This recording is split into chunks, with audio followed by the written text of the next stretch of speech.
فجر کے بعد سونے کا معمول۔ محمد آزاد صاحب انڈیا سے پوچھتے ہیں، فجر کی نماز پڑھ کر سو جانا ٹھیک ہے؟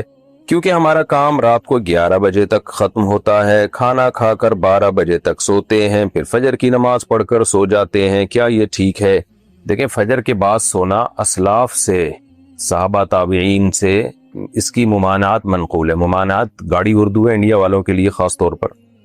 ممانعت کا مطلب یہ ہوتا ہے کہ اس کو ناپسند کیا گیا ہے۔ تو فجر کے بعد سونا اچھی عادت نہیں ہے، مکروہ ہے، ناپسند میں۔ حرام حلال کی بات نہیں ہے، جائز تو ہے، کسی بھی وقت سو جائیں آپ، کہ ناپسندیدہ ہے اور فطرت کے بھی خلاف ہے۔ یعنی شریعت نے جو ہمیں ٹائم بتایا ہے، رات کو جلدی سو، پھر جلدی اٹھو، اور پھر نبی صلی اللہ علیہ وسلم کی صحیح حدیث ہے، آپ صلی اللہ علیہ وسلم نے فرمایا بورک لامتی فی بکورہا، میری امت کے میں برکت اللہ نے صبح کے وقت میں رکھی ہے۔ یعنی صبح صبح کوئی کام کیا جائے گا، برکت ہوگی۔ اللہ تعالیٰ نے فجر کی نماز دی کیوں ہے ہمیں؟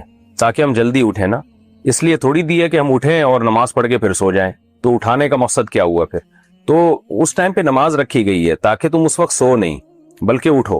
اور میڈیکل سائنس بھی کہتی ہے آکسیجن کا لیول اس وقت سب سے زیادہ ہوتا ہے فضا میں، تو وہ ایک فریش ہونے کا ٹائم ہے اور وہ کاموں کے آغاز کا ٹائم ہے، تو اس لیے ناپسندیدہ ہے یہ۔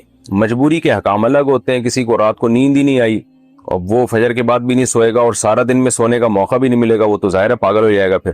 تو مجبوری کے حکام الگ ہوتے ہیں، لیکن اس کو اپریشیٹ نہیں کیا گیا ہے۔ حتی الامکان اس عمل سے بچنا چاہیے۔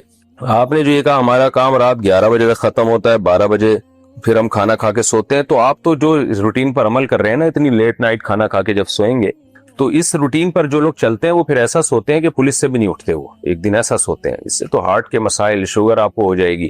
تو رات کو تو ویسے بھی کم کھانا چاہیے، اور اتنا لیٹ کھانا یہ صحت کو بھی برباد کر رہے ہیں۔ تو اس لحاظ سے بھی یہ مکروہ ہے کہ قرآن کیا کہتا ہے، لا تلقوا بایدیکم الی التہلکہ، اپنے آپ کو خود ہلاکت کے گڑھے میں مت ڈالو، اپنے ہاتھوں سے خود اپنے آپ کو برباد مت کرو۔ تو کام رات کو 11 بجے آپ کا اگر ختم ہوتا بھی ہے نا، تو کھانا آپ جلدی کھا لیں۔ ظاہر ہے کنٹینیو کام تو نہیں کرتے رہتے ہوں گے نا، 7-8 بجے آپ کو 9 بجے موقع ملتا ہوگا، اس وقت کھانا کھا لیں آپ، ہلکا کھائیں تاکہ کام بھی ہو جائے، اور 11 بجے آپ سو جائیں۔ پھر تو روٹین تھوڑی سی پلاننگ کر کے سیٹ کی جا سکتی ہے، لیکن بہرحال مجبوری ہو تو ایک الگ بات۔ کوئی حلال و حرام کا مسئلہ نہیں ہے، ناپسندیدہ ہے، اسلاف سے اس کی ناپسندیدگی منقول ہے، اور شریعت نے جو ہمیں اسکیجول بتایا نا کام کاج کا، اس کے خلاف ہے۔ اگر کسی نے قرآن کو عبادت کی نیت کے بغیر پڑھا، صرف معلومات کے لیے، تو ثواب ملے گا۔ ثواب کی نیت کرنے میں کیا جا رہا ہے بھائی، تھوڑی سی نیت کر لو ثواب کی۔ تو کچھ بھی نیت کے بغیر بھی اگر قرآن پڑھتے ہیں تو اللہ کی رضا تو مقصد ہوتی ہی، اللہ کی کتاب پڑھ رہے ہیں تو انشاءاللہ ثواب ملے گا۔ باقاعدہ نیت کریں گے، میں نیت کرتا ہوں کہ مجھے ثواب نہ ملے، تو پھر انلزمکموہا وانتم لہا کارہون، تو اللہ کو زبردستی پھر کسی کو ثواب نہیں دیتے۔ تو آپ قرآن پڑھا کریں، سمجھا کریں، انشاءاللہ آپ کو ثواب ملے گا۔ کیا اپنی بیوی کو بہن کہہ کر بلانا جائز ہے؟ نہیں جناب، بہن ایک بہت ہی محرم رشتہ ہے، اور بیوی اور بہن کے رشتے میں زمین آسمان کا فرق ہے، تو یہ جائز نہیں ہے۔ کیا فجر کے بعد سونا مکروہ ہے؟ شرعی لحاظ سے تو مکروہ نہیں ہے، لیکن اسلاف میں بہت سارے اکابر سے، بزرگان دین سے اس کی ممانعت منقول ہے، اور ویسے بھی شرعی مزاج کو اگر دیکھا جائے تو اگر اللہ نے ہمیں فجر کے بعد سلانا ہوتا تو فجر میں اٹھانا کیوں تھا؟ یہ تو دنیا میں کوئی طریقہ نہیں ہوتا نا کہ آپ سو رہے ہیں اور وہ آپ کو کہا جائے کہ اٹھ جاؤ پھر دوبارہ سو جانا۔ تو فجر میں اٹھایا اس لیے جاتا ہے کہ یہ اٹھنے کا ٹائم ہے۔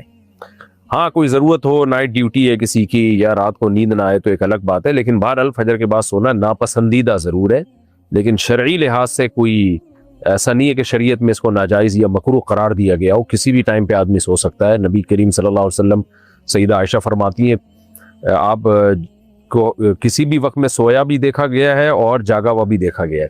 البتہ عام معمول نبی کریم صلی اللہ علیہ وسلم کا یہی تھا، رات کو جلدی سونا اور صبح جلدی اٹھنا۔ تبھی آپ صلی اللہ علیہ وسلم نے عشاء کے بعد بات چیت کرنے سے، جاگنے سے منع فرمایا، ناپسند فرمایا۔ تو خلاصہ یہ نکلا کہ فجر کے بعد سونا ناپسندیدہ عمل ہے، اسلاف سے اس کی برائی منقول ہے، اور صحیح حدیث میں آتا ہے بورک لامتی فی بکورہا، آپ صلی اللہ علیہ وسلم نے فرمایا اللہ نے میری امت کی برکت صبح کے وقت میں رکھی ہے۔ کوئی بھی کام آپ صبح میں کریں تو وہ برکت والا کام ہوگا۔ اگر کسی نے تحریری طور پر طلاق دے دی لیکن زبانی انکار کیا تو کیا طلاق واقع ہوگی؟ جی ہاں، واقع ہو جائے گی۔ مسلمان کو غیر مسلم کا جنازہ پڑھنے کی اجازت ہے؟ نہیں جناب، غیر مسلموں کا جنازہ ہوتا ہی نہیں ہے، تو کیسے پڑھے گا وہ؟ تو اگر ان کا کوئی خاص مذہبی رسم ہے جس کو وہ جنازہ کہتے ہیں، اور اس میں کوئی دعا مانگی جاتی ہے اس کے لیے، میت کے لیے، تو وہ دعا جائز نہیں ہے۔ کیا موبائل پر اور مصحف میں قرآن پڑھنے کا ثواب برابر ہے؟ موبائل پہ بھی قرآن پڑھنے کا ثواب میں قرآن ہی کا ثواب ملے گا، لیکن مصحف میں زیادہ ثواب ہے کیونکہ اس میں قرآن کی تعظیم زیادہ ہے۔ اگر بچوں کے کھلونوں میں جانوروں کی تصویریں ہوں تو ایسے کھلونے خریدنا جائز ہے؟ جائز نہیں ہے، اور اگر خریدنے ہی ہیں تو ان کی تصویر کو مٹا دیں، چہرے کی جو تصویر ہے۔ کیا حج پر جانے والے کے لیے قرض لینا جائز ہے اگر 100% یقین ہو کہ میں قرض ادا کر سکتا ہوں؟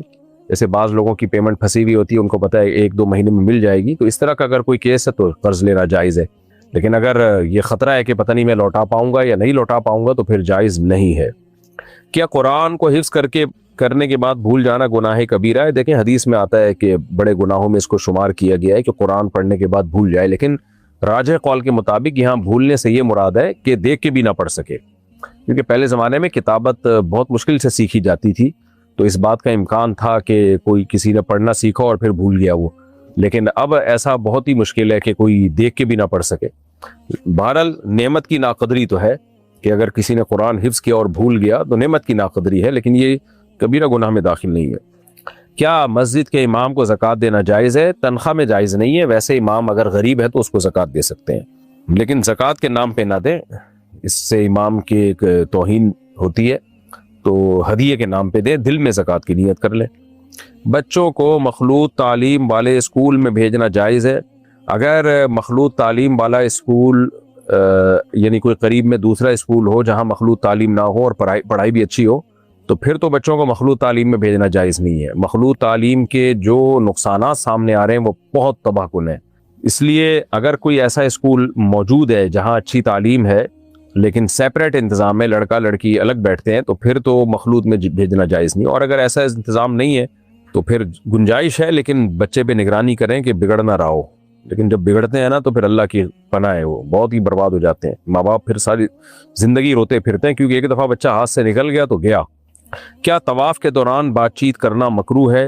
جی ہاں، ناپسندیدہ ہے، طواف بھی نماز کی طرح ہی ہے، حدیث میں آتا ہے، تبھی تو وضو کا حکم ہے ہمیں طواف سے پہلے۔ کیا کسی عورت کے لیے غیر محرم کو قرآن پڑھانا درست ہے؟ اگر کوئی بہت بوڑھی عورت ہے اور غیر محرم کو قرآن پڑھانے میں کوئی فتنے کا اندیشہ نہیں ہے تو گنجائش ہے، ادروائز جوان عورت کے لیے کسی غیر مرد کو قرآن پڑھانا جائز نہیں ہے۔ کیا کسی نے نماز کے دوران اونگ لی تو نماز چھوٹ جائے گی؟ دیکھیں خواتین سمٹ کے سجدہ کرتی ہیں، اگر ان کی آنکھ لگ جائے سجدے میں تو چونکہ پورا وہ زمین پہ بچھی ہوئی ہوتی ہیں تو وضو ٹوٹ جائے گا، ادروائز کوئی بھی نماز میں اگر سو جائے تو اس کا وضو نہیں ٹوٹتا۔ وجہ اس کی ہے کہ نماز میں جیسے ہم جب کھڑے ہوتے ہیں تو ٹیکنی لگی ہوئی ہوتی، اتحیات میں بیٹھے ہوئے ہیں تو دونوں سرین زمین پر لگی ہوئی ہوتی ہیں، تو اس وجہ سے نماز میں اونگنے سے وضو نہیں ٹوٹتا۔ البتہ عورت اگر سردے میں تھی اور سو گئی، مرد اگر سردے میں سوتا ہے تو مرد کا باڈی تو اٹھی ہوئی ہوتی ہے نا، ہاں ایسی آنکھ لگی کہ باڈی زمین پہ پوری بچھ گئی تو بھی وضو ٹوٹ جائے گا۔ غیر مسلم کے ساتھ تجارت میں شراکت کرنا جائز ہے؟ جی ہاں جائز ہے۔ کیا کسی کے لیے اپنے رشتہ داروں سے قطع تعلق رکھنا گناہ کبیرہ ہے؟ اگر رشتہ دار بہت تنگ کرتے ہو تو کیا کریں؟ رشتہ داروں سے تعلق ختم کرنا گناہ کبیرہ ہے، اگر بہت تنگ کر رہے ہیں تو ریزرو ہو جائیں، ان سے زیادہ افری نہ ہو، تھوڑا دور ہو جائیں ان سے، اور کبھی کبھار ہیلو ہائی کر لیا کریں۔ اگر کسی نے زمین پر سجدہ نہ کیا بلکہ قالین پر کیا تو کیا نماز درست ہے؟ جی ہو جائے گی نماز۔ اگر کسی دوسرے کے لیے کسی دوسرے کے لیے حج بدل کے پیسے لینا جائز ہے؟ کیا مطلب کسی دوسرے کے لیے حج بدل کے پیسے لینا جائز ہے؟ یعنی آپ کسی اور کے پیسے سے حج بدل کر رہے ہو کسی بندے کی طرف سے، تو اس بندے کی اجازت سے لے سکتے ہیں، تو یہی سمجھا جائے گا جیسے جس نے پیسے دیے ہیں اسی بندے کو دیے ہیں اور یہ پھر آپ کو دے رہا ہے، تو یہی سمجھا جائے گا اس کو۔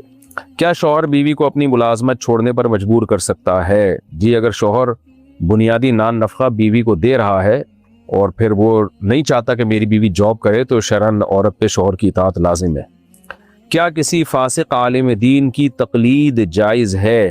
اگر کوئی شخص دین کے علم میں پختہ ہے، اس کے بارے میں غالب گمان یہ ہے کہ یہ قرآن و سنت ہی کے مطابق مسائل بتاتا ہے، تو پھر کسی بھی عالم دین کی تقلید اور اتباع ایک ہی چیز کے دو نام ہے، خوب سمجھ لیں، تو جائز ہے پھر ایسے۔ لیکن ہوتا یہ ہے کہ جو فاسق ہوتا ہے نا، اس کے بارے میں خطرہ یہ ہوتا ہے کہ وہ کہیں مسائل میں گڑبڑ نہ کرے۔